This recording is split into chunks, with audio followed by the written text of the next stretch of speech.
नमस्कार, news track के Y factor में आपका स्वागत है। मैं हूं योगेश मिश्र। बेटी पढ़ाओ और बेटी बचाओ, यह नरेंद्र मोदी सरकार का शुरुआती दौर से नारा रहा। लेकिन कोई भी सरकार किसी भी नारे को अमली जामा तब पहना सकती है जब समाज का भी सहयोग मिले।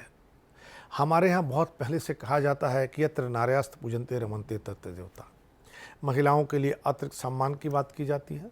कहा जाता है कि श्रीमती और श्री हमारे यहाँ लिखे जाते हैं महज इसलिए कि हमारे यहाँ श्रीमती को श्री से ज़्यादा दर्जा हासिल है। लेकिन यह दुर्भाग्यपूर्ण है कि सरकार की प्रतिबद्धता हमारे सामाजिक संस्कारों और परंपराओं के बाद भी महिलाओं के प्रति हमारा नज़रिया बदलने का नाम नहीं ले रहा है। यह बात नेशनल क्राइम ब्यूरो के आंकड़े कह रहे हैं। नवीनतम आंकड़ों के अनुसार पिछले वर्ष की तुलना में 2021 में महिलाओं के खिलाफ अपराध में 15.3% की बढ़ोतरी हुई है। 2020 में 3,71,503 मामलों के सापेक्ष पिछले साल 4,28,278 मामले दर्ज किए गए। एनसीआरबी की रिपोर्ट से अब पता चलता है कि महिलाओं के खिलाफ अपराध की दर प्रति 1 लाख जनसंख्या पर घटनाओं की संख्या के हिसाब से 2020 में 56.5% से बढ़कर 2021 में 64.5% हो गई। इनमें से अधिकांश मामले 31.8% पति या उसके रिश्तेदारों द्वारा क्रूरता की श्रेणी में आते हैं। इसके बाद महिलाओं पर शील भंग करने के इरादे से हमला 20.8%, अपहरण 17.6% और बलात्कार जैसे अपराध 7.4% होते हैं।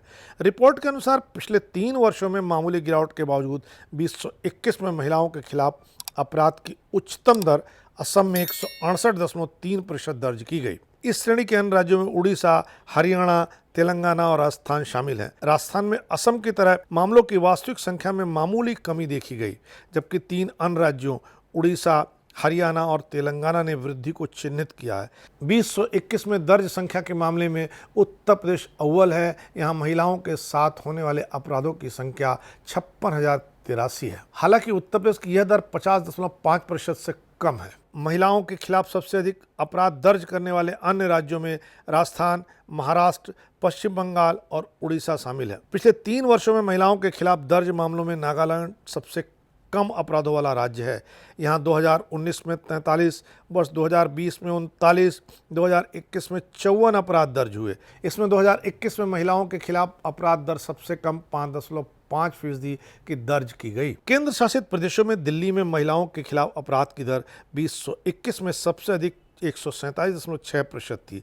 यह पिछले 3 वर्षों में 2019 में 13,395 से बढ़कर 2021 में 14,277 तक दर्ज की गई। एनसीआरबी 20 लाख से अधिक की आबादी वाले देश भर के 19 शहरों में महिलाओं के खिलाफ अपराध के आंकड़ों का मिलान करता है। इन शहरों में 2021 के आंकड़ों से पता चलता है कि जयपुर में 194% से अधिक की दर सबसे अधिक रही है। इसके बाद दिल्ली, इंदौर और लखनऊ का स्थान आता है। चेन्नई और कोयम्बटूर दोनों तमिलनाडु में है। यहाँ पर महिलाओं के साथ अपराध की घटनाएं सबसे कम दर्ज की गई हैं। राजस्थान में 2021 में बलात्कार की सर्वाधिक घटनाएं हुई। पिछले साल दर्ज किए गए 6,337 मामलों के साथ यह राज्य वास्तविक संख्या में सबसे ऊपर था। इसके बाद यूपी, मध्य प्रदेश और महाराष्ट्र थे, जहां पिछले साल 2,000 से अधिक मामले दर्ज किए गए। राजस्थान में ही 2021 में सबसे अधिक नाबालिग लड़कियों के साथ बलात्कार के 1,453 मामले दर्ज किए गए। कुल मिलाकर पिछले साल देश में दुराचार के 31,677 मामले दर्ज किए गए, जो पिछले 5 वर्षों में 2018 में 33,977 मामलों से मामूली गिरावट को दर्शाता है।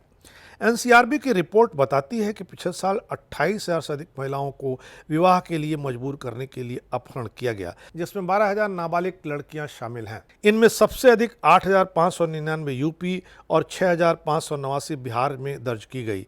2021 में घरेलू हिंसा के मामले केवल देश भर में दर्ज किए गए। यह महिलाओं के खिलाफ अपराध के कुल मामलों का 0.1% बैठता है। सबसे ज्यादा 270 मामले अकेले केरल में दर्ज किए गए। दहेज हत्या के 6,589 मामले इस कालखंड में दर्ज किए गए। दहेज हत्या कहलें या घरेलू हिंसा के मामले में सबसे अधिक मौतें उत्तर प्रदेश और बिहार में हुई हैं।